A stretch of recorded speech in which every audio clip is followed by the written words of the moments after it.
Hello friends, வணக்கம் and welcome to amazing thoughts of me. இன்றைக்கி நம்ம பார்க்க போகிறது என்ன அப்படின்னு பார்த்தீங்கன்னா, இந்த வீடியோவில் அன்சீன் அப்டேட்ஸும் அப்புறம் ஃபர்ஸ்ட் ப்ரோமோ பற்றியும் தான்.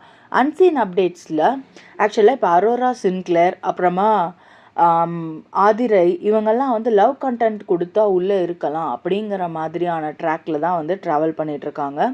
ஸோ அவங்களுக்கு வந்து கிளியராக கேம் ஆடுறதுக்கான மைண்டே லாஸ் பண்ணிட்டாங்களோ அப்படின்னு தோணுது.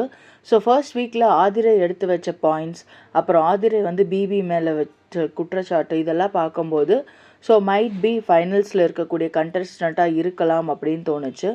பட் ஆனால் இப்போ பார்த்தா அவங்க போகிற ட்ராக் வேறு மாதிரி இருக்குது. இன்றைக்கி ஃபஸ்ட் ப்ரோமோ ரிலீஸ் பண்ணியிருக்காங்க. அந்த ப்ரோமோவில் பார்த்தீங்க அப்படின்னா பிரவீன்ராஜ், வினோத், அதாவது பிக் பாஸ் ஹவுஸ்மேட்ஸுக்கும் டீலக்ஸ் ஹவுஸ்மேட்ஸுக்கும் நிறையா வந்து சண்டை வருது. ஆக்சுவலாக டீலக்ஸ் ஹவுஸ்மேட்ஸ் வந்து ஆல்ரெடி வீக்காக தான் இருக்காங்க. ஏன்னா ஸ்ட்ரென்த்து கம்மி, இவங்க வந்து ஸ்ட்ரென்த்து ஜாஸ்தி. அதுவும் இல்லாமல் ஸ்லாட்ஸ் ஓப்பன் பண்ணுறச்சு அதில் வந்து டஃபஸ்ட்டு கண்டஸ்டன்ட் டீலக்ஸ் ஹவுஸ்மேட்ஸில் அப்படின்னு பார்த்தீங்கன்னா பாரு அவங்களே வந்து வெளியில் போயிட்டாங்க. அதுக்கடுத்தது வந்து வினோத் ஒருத்தர் தான் இருக்கார். அவர் தான் வந்து அவங்களுக்கு சப்போர்ட் பண்ணிகிட்ருக்காரு. அப்புறம் திவாகர் இருக்கார். ஸோ இந்த மாதிரி வீக்கான சைடில் இருக்கும்போது so they have to be careful. அந்த மாதிரி இல்லாமல் அவங்கள பிடிச்சி தள்ளி அவங்க மேலே விழுந்து இந்த பொம்மை டாஸ்க் வந்தாவே நிறையா வந்து இந்த மாதிரி சண்டைகள் வரும். நிறைய பேர்த்தோட ரியல் ஃபேஸஸ் வந்து வெளியில் வரும். ஸோ இதில் பார்த்திங்கன்னா அந்த மாதிரி ரியல் ஃபேஸ் யாருக்கு வெளியில் வந்திருக்குன்னா விக்கல்ஸ் விக்ரம் அவருக்கு வந்திருக்கு. அவர் வந்து கிளியராக நேற்றுக்கு வந்து பார்வை வந்து அப்படி புஷ் பண்ணி போட்டார். ஸோ அது வந்து ஒரு அரோகன்சியோட கோர் அப்படிங்கிற மாதிரியுமே சொல்லலாம்.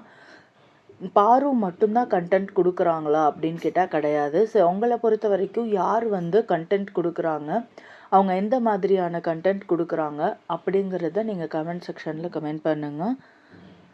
அப்பார்ட் ஃப்ரம் திஸ் பிபியில் வேறு எதுவும் இன்ட்ரெஸ்டிங்காக இருக்கா அப்படின்னு கேட்டால் நத்திங் மச்.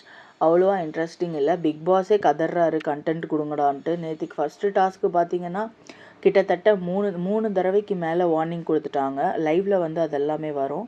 ஸோ 3 தடவைக்கு மேலே வந்து வார்னிங் கொடுத்தாங்க. இந்த மாதிரி பண்ணுங்க, நீங்கள் வந்து அந்த மாஸ்க்கை உள்ளே வச்சிங்கன்னா தான் நான் ஃபர்தராக ப்ரொசீட் பண்ணுவேன் அப்படின்னு சொல்லி. ஸோ அது வரைக்குமே இப்போ என்னோடய பொம்மை நீ எடுத்துகிட்ட, ப்ரீவியஸ் சீசன்லலாம் என்னோடய பொம்மை நீ எடுத்துகிட்ட, உன் பொம்மை நான் எடுத்தேன், அந்த மாதிரி சண்டைகள் எல்லாம் வரும். ஆனால் இந்த சீசனில் பார்த்தீங்க அப்படின்னா மாஸ்க் எடுத்துகிட்டு ஆளுக்கு ஒரு பக்கமாக போய் உட்காந்துட்டாங்க. ஒரு ஃபைட் இல்லை, ஒரு சுவாரஸ்யம் இல்லை, எதுவுமே இல்லை. கண்டென்ட்டுக்கு வந்து ரொம்பவே பஞ்சமாக இருக்கிற மாதிரி இருக்குது. ஸோ இதில் வந்து உங்களோட ஃபேவரட் கண்டஸ்டன்ட் யார்? இந்த வாரம் சூப்பர் டீலக்ஸ் ஹவுஸ்மேட்ஸ் வின் பண்ணுவாங்களா, இல்லை பிக் பாஸ் ஹவுஸ்மேட்ஸ் வின் பண்ணுவாங்களா? இது வந்து நீங்கள் கமெண்ட் செக்ஷனில் கமெண்ட் பண்ணுங்கள். Thank you friends. தேங்க்ஸ் ஃபார் வாட்சிங் மை வீடியோ.